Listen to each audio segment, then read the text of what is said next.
Welcome, everybody, to Midday Magazine for this Tuesday, January 28th, 2025. Have your host, James, here, and we're joined right now by our great friend, Amy Scheide from the Wisconsin Rapids Family Center. Amy, good to have you here.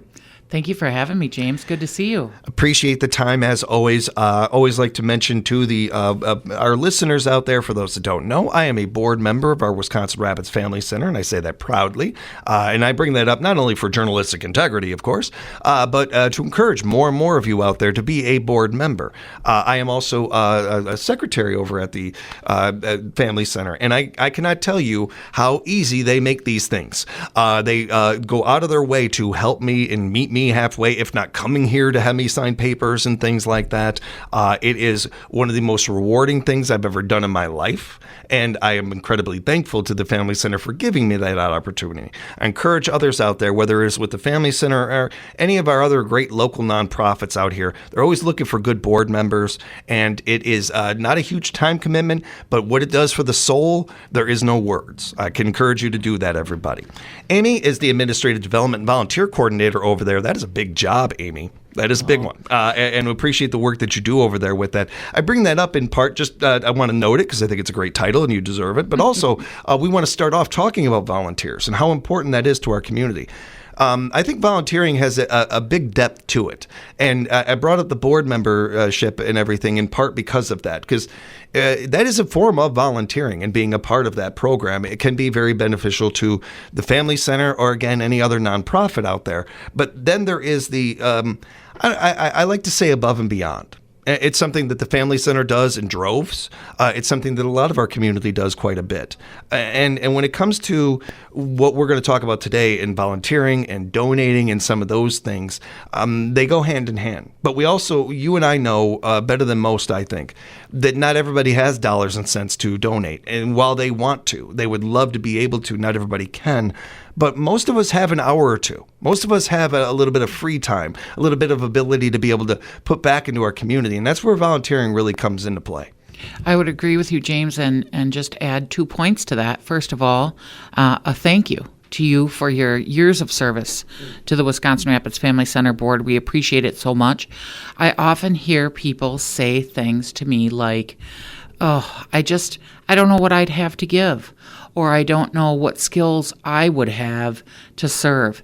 And I would tell you that each and every one of you has the capacity to be a great addition to any board of directors, any team of volunteers. We all have something that others would value. You know, this is a weird connection, I admit, but it actually reminds me of talking to a lot of my first-year students and getting into comedy. And there's this idea of, I've got to tell how the chicken crossed the road, differently. I got to come up with a whole different way and a whole different punchline that nobody's ever thought of and everything. And I tell every one of them, I'm like, just tell the joke. You yourself are an original. Every one of you out there is an original. True, yes. And just by that in its own, you're going to tell that joke differently than any other comedian ever will. And volunteering is extremely like that, where you each, like Amy said, have a different skill set, see the world a little bit differently. So you're probably going to bring something, a perspective or something like that to volunteering that maybe we don't see. Many hands make light work. Many eyes bring much more thought and much more ideas and creativity to these things. So you just never know what you being there even might add to this, let alone the many hands part of this. I think that's a great way to look at these opportunities, but also individuals and the way in which they bring a life experience and a heritage to any position, any opportunity that we would be foolish to turn away, given that we could all benefit from seeing the world a different way. We talk about this too, as far as donations and that when it comes to supporting our family center. And volunteering is another way of showing that support. When the people that are working there see volunteers working and helping and everything, that can be sometimes that fire that you need to get you through the rest of the day or the week or something like that. There's no getting around it. This is a tough industry, and it takes a toll. But boy, it can really refuel the soul having volunteers there and seeing people take time out of their day where they could be doing almost anything else. And what do they choose to do at that time? Help out us, help out the Family Center, being a part of things. There are many opportunities for volunteerism at this time at Wisconsin Rapids Family Center. We have an exciting event coming up that James and I will be talking about a little later in the program called Chefs for Change. And we're looking for volunteers for that event. That type of volunteer might only work with our team 3 times out of the year for the fundraisers that we hold when we're working in the public to not only raise those important dollars, but also bring awareness to the clients that we serve and the things that they're going through. Right now, we're looking for a volunteer that could assist with book work. It might be for a 1-month period or a 2-week period, and then we might not need your assistance again for a period of time. Or the direct service volunteers that we have working with us, they set their schedule. They assist with phones, doors, providing resources to clients who may phone in, drop in, etc. And they typically have a certain period of time that they come in at the same time during the week. So not only are those 3 different types of volunteers that require 3 different types of world experience, life experience, interest level, but also 3 different ways in which it fits in your own schedule. Mm-hmm. One other thing that I wanted to touch on before we move on, Amy, is when it comes to volunteering and with the Family Center, there might be some people out there that have a hesitancy or something because of, well, with the Family Center, what kind of volunteering would I be doing there? And just a reminder out there that the type of things we're talking about could be a lot of different things. It could be helping shovel. It could be helping put some lights up or something like that. It may not necessarily have anything directly to do with domestic violence or those sorts of things. We've got professionals to do those things, just to reassure people out there. Agreed. And there is an application on our website and on our Facebook page that allows for you to demonstrate what types of things you're interested in. Some people come to us very passionate about direct service to the clients, and then others would prefer to do something that's that they have more experience in, such as paperwork or accounting, assistance, that sort of thing. Or they're just social and want to come to us at one of the most fun events that we're going to have this year. Yes. We can't wait to talk about Chefs for Change. I've been talking about it on our morning show a bunch and everything. I can't wait. I do want to get to our annual appeal progress, though, and see how that's been going. Yes. So the annual appeal was typically comes out right around Thanksgiving. We release 2 appeals annually, and one in the middle of the year and one towards the end of the calendar year. Why this one is particularly special is a good reason and a less than good reason. The less than, because I always want to start with the negative and end with the positive. Yes, me too. Yeah, is the VOCA cuts that we've spoken about often, James. The significant cuts that we saw in federal grant funding to domestic violence shelters across our nation. We went into this appeal knowing that those grants were going to cause a major deficit in our budget, and honestly, we know that our community is going to bridge that gap.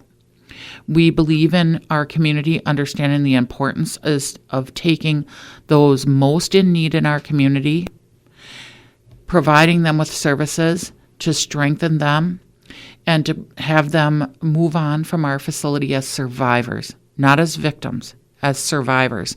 And we need your help to do that.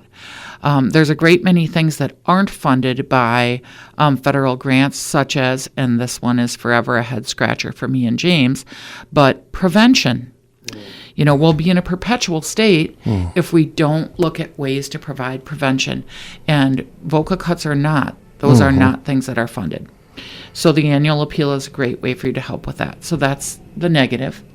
The positive is 40 years. 40 years of serving our community. That's awesome. We're celebrating that anniversary through this annual appeal. So help us commemorate that special milestone, please, by going on our website, going on our Facebook page, clicking that support tab, maybe even becoming an annual donor. That would mean so much. By being an annual donor, one of the things you can look forward to is a phone call from me. No, Yes. I'm just kidding. That is true, actually. But trying to find a light moment here, I have to, because I get really passionate about this topic, and this really frustrates me. I have been very clear with the audience from day one. I am not a Democrat or a Republican. I'm an American, and I focus on what is best for our communities, what is best for our country. And this is a no-brainer. Helping our domestic violence shelters around the country is one of the smartest economic things we can do. Whether you care about this cause or not passionately, however you feel about it or not, you care about your wallet, you care about your taxes.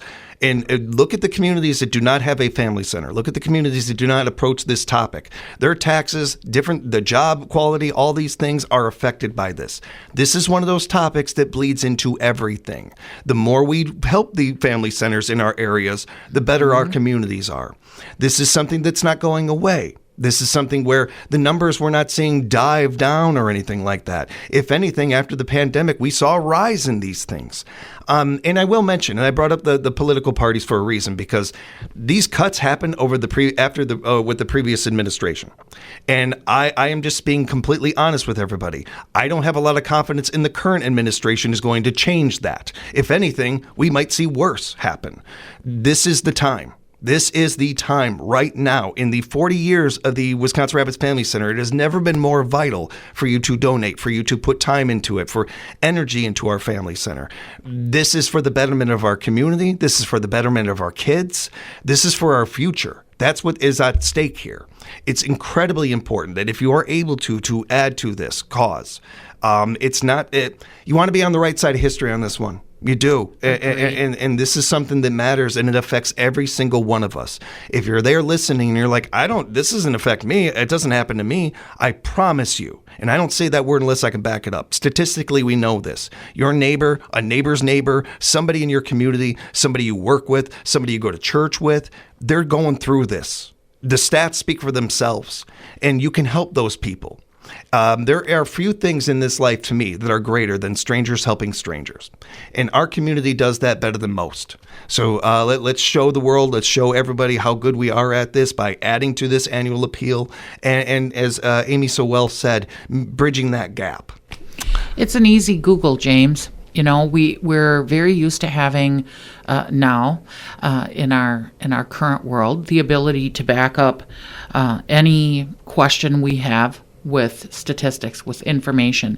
And it's an easy Google to see the percentage of people in your stratosphere that have been affected by domestic violence or sexual assault. And I would just like to add to that the fact that we serve all different people at the Family Center. No one is turned away. Mm-hmm. We serve people of different sexual orientations. We serve men, we serve women, we serve people that have experienced elder abuse. We serve people that have had sexual assault rising in our area, unfortunately, and you're seeing it on the news, human trafficking. All of these things and the variety of support that we have. I would encourage you to take a look at our website, look at all the services we provide, and tell me, with the budget cuts of this significance, which one of those positions would you eliminate? Yeah. Is it our visitation program? Is it our child and family advocate? Our sexual assault prevention member? Which one of those positions is something you would cut? It also gives you hopefully an opportunity to learn more about what the Family Center does and how they go above and beyond when it comes to the clients that are there and the people that need them. It's one thing to be able to offer a roof. It's another to offer a future, to offer a better day. Like there's no words for that. There's no way I could summarize that for you perfectly. It's something that I think you get from the website and you get from events that you guys do. And Amy is with us right now from the Wisconsin Rapids Family Center. We want to spend some time talking about Chefs for Change. First off, we're really happy to have this event back. It's got a little reimagined, which is kind of cool. Mm-hmm. I love the name. I saw that name in the email. I'm like, oh, that's a winner. That's a banger right there. And while it is a new name, it is very similar to Men in the Kitchen and some other events we've done. Yes. So we've taken a look at the fundraising that we do, and knowing that we had to enhance that activity at our organization in order to meet these gaps. And we want to have events such as Touch a Truck, where we have people of all ages come out, learn more as a family about the services that we provide. We want to have some fun activities. We added a golf outing last year. I don't golf. No one wants to see me golf. But I did learn I can drive a cart. Ah, there you go. So, everybody has their talents. Food service, on the other hand, those of you who know my past life know that I'm a passionate person about local foods. I love to serve the public. And as many years as owner of Great Expectations, I'm proud to bring the culinary skills of Chef Ryan. That's a new announcement. Nice. Of Chef Ryan to Chefs for Change. So this is an event that we felt was important to bring back. And we're looking forward to being able to raise those vital funds while providing a lot of great entertainment and a fantastic meal. I get to the last time we did this, I was honored to MC the event. Yes. And it was the first time me doing an event with the Family Center. I had worked from a radio perspective with the Family Center a little bit, but I'd never been in the heart of it and really behind the scenes, if you will, in some of that. And I long supported the Family Center. It's a cause that's been important to my family long before we moved to this area, let alone when we did move here and found out right away that there was a domestic violence shelter and everything, and wanting to be a part of that any way we could. I never dreamed I'd be emceeing an event or anything. And I was a little nervous, Amy. I'll be honest, between you and I was a little nervous going into it. I don't do a lot of that work. But I wanted to be a part of things. It was my little bit of way to help out my community and my family center. So it was before I was a board member too. So I go there and I don't know who's going to be there. I don't know how popular the event is or anything like that. And I go in and it's first off jam-packed. There's no room. Everybody's there. And by everybody, I mean every one of our community leaders. The first person I see is our current mayor at the time. Then I see Andy Francis from the Raptors. I see Marty Cordes from the River Kings. I see Sheriff Becker there. I see leaders in our community. And just as important as that, male leaders in our community supporting this cause. Not that that's more important than women or anything like that, but I think we all read between the lines on this and understand how important it is for men to support these causes and to be at the forefront of that. It's on us to do that. I feel it's not just it's a responsibility; it's a privilege to be able to do that, to be able to be in part of this conversation and to be able to help with this. So first off, right out the gate, I'm seeing all of that, and there is a kinship that gets built from that. There is we're not alone on this topic anymore. We're not talking in a hushed voice anymore. And it was that event that really brought this home for me and really brought me to where, I can talk about these things now more on the air. I can do this more. I got a community that backs this. Since then, you've heard me on the air and you hear how I am about this cause when the Family Center joins us. And it's so much because of the individuals that showed up there. And we encourage you to be a part of that. I agree. I also want to mention, too, this is a lot of fun. This is a really fun event. It's a really good time. And in the winter, we're all looking for good events. This one is coming up quick. Yeah, it's right around the corner. Less than a month away. Yeah. Yesterday was the 1 month marker. The event's going to be held on February 27th. Tickets are available. It's a mere $60 to attend the event. And that $60 is going to give you an opportunity. We still have a little bit of the competitive aspect. Mm-hmm. We did make a segue into having culinary experts providing the meal as opposed to community members, simply because we want to lean more heavily on those that have food service certification, etc.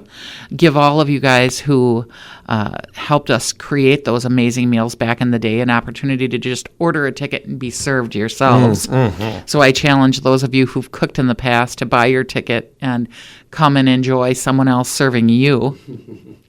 So that $60 is going to include our cocktail hour, which we will have some great cocktails available for purchase, an opportunity to bid on amazing silent auction items. We have packages. Oh my gosh, that are they're insane. They are insane. Really something. Yeah. Flights. If you're interested in the EAA. an inclusion in their museum, flights across the area to get up in the air and enjoy that. A package of local talent that has woodworkers and ceramicists and beautiful, amazing things. The taste of our area, gift certificates from all over. Museum packages, entertainment theater packages, kids packages, just a toy box that was donated by a community member this week that's filled with toys and books and stuffed animals. So lots of great things to bid on there. Cork pull, which we're calling, it has booze in it too. So instead of just wine, so I think we're calling it draw for drinks. Nice. And that amazing meal. And that competitive aspect, we are inviting individual chefs from Dairy Food Works, the MSTC culinary program, and Hotel Mead to compete during the appetizer portion of the meal. Very cool. So lots of great tastes in there as well. It's going to be fun to see how that shuffles out and everything as well, along with just so many other great parts of this event. It's a great time. It's a great opportunity to get out, have some fun, while also knowing that you are doing good in your community. You are putting an investment in your community. You are helping the future of your community. It's something that this area does better than most. And this event really highlights that. I also wanted to mention as well that we, as Amy brought up earlier, we're still looking for sponsors if you want to be a part of this as well. And so keep that in mind. Amy, if people are interested in sponsoring or getting tickets or any of these kind of things, how can they do that? We made it incredibly easy, James. If you go to our website, which is FamilyCTR.org. There's a link right on the front page. There's a link under donate. When you click that link, it gives you an opportunity to sponsor, gives you an opportunity to buy a table, half table, or individual ticket. And you can also donate to the annual appeal from that location. There you go. Or click on the opportunity to volunteer. I need servers that night.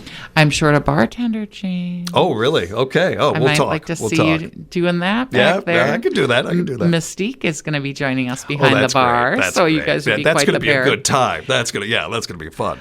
We have Joel Goodness also. It's kind of theater heavy this year. Yeah, I was gonna say. Wait a minute. Yeah, I have to be there actually. Yep, Joel's going to be emceeing, and the chamber players are going to be performing as well. So lots of overlap between our nonprofits. It's going to be a great night. We look forward to seeing you there. Chefs for Change, February 27th. Find out more. There's also a great Facebook page. Just type in your search bar, Chefs for Change. Also keep in mind that our Wisconsin Rapids Family Center has your back. They have a crisis line that is available 24/7, 715-421-1511. It's 421-1511. And you can find out more by emailing them, communications@familyctr.org, and of course that website, familyctr.org. Go there to register, just find out more, and to support your Wisconsin Rapids Family Center. Amy, always good talking with you. Thank you for the time. Thank you for having me, James. Say hi to everybody for over there. all you do. Appreciate you. We'll have more Midday Magazine coming up for you right here at 97.5 FM, 1320 AM, WFHR, locally grown radio.